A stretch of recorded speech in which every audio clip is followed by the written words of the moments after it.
I'm here at Lake Champlain where I just finished second in the EverStart tournament, fishing this bait right here. It's called an Arashi 3, made by Storm.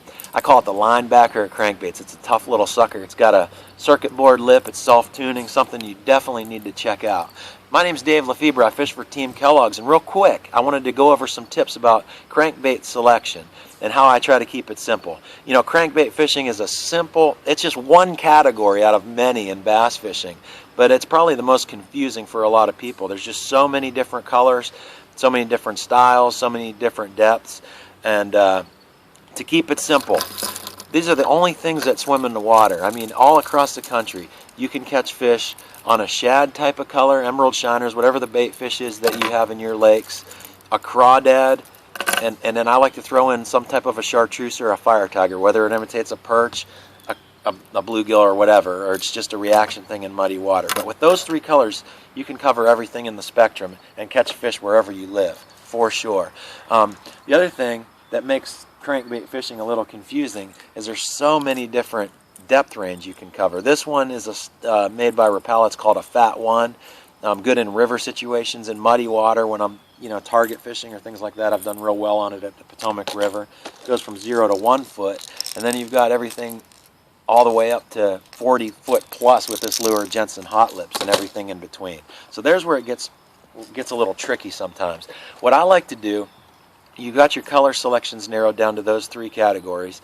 Then I like to just pick a series, of crankbaits that maybe that you have confidence in or whatever, a certain line, and try to stick with those just to keep it simple. For me, it's a DT series from Rapala.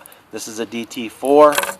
This is a DT6. I've got 10s, 14s, 16s, and this is a box of, just 20s and 16s right here. Again, in the three major colors, your chartreuses, shads, and crawdads. So that's called keeping it simple. Other than that, you want to stick with the trends. You want to follow the new stuff that's coming out. Like, for instance, the scatter wrap, just came out this spring. Just an incredible bait. You want to capitalize on those things when they come out. Help you catch more fish before they become old news. There's a lot of things like that happen each year, and with social media the way it is, you can follow that and be on top of it. I like to keep a box full of treble hooks in my boat at all times. I like the short shank round bends. That's what Rapala baits come with, but when they get dull from banging into rocks and stuff like that, I want to have these things in my boat so I can change them.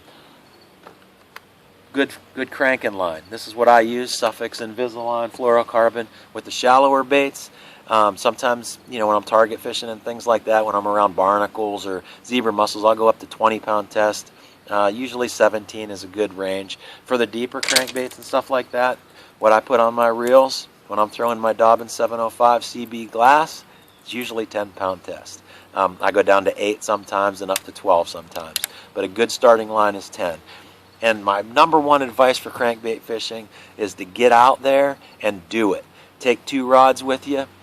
Do what I do. Take the split ring off. Tie a little tiny little snap on your line.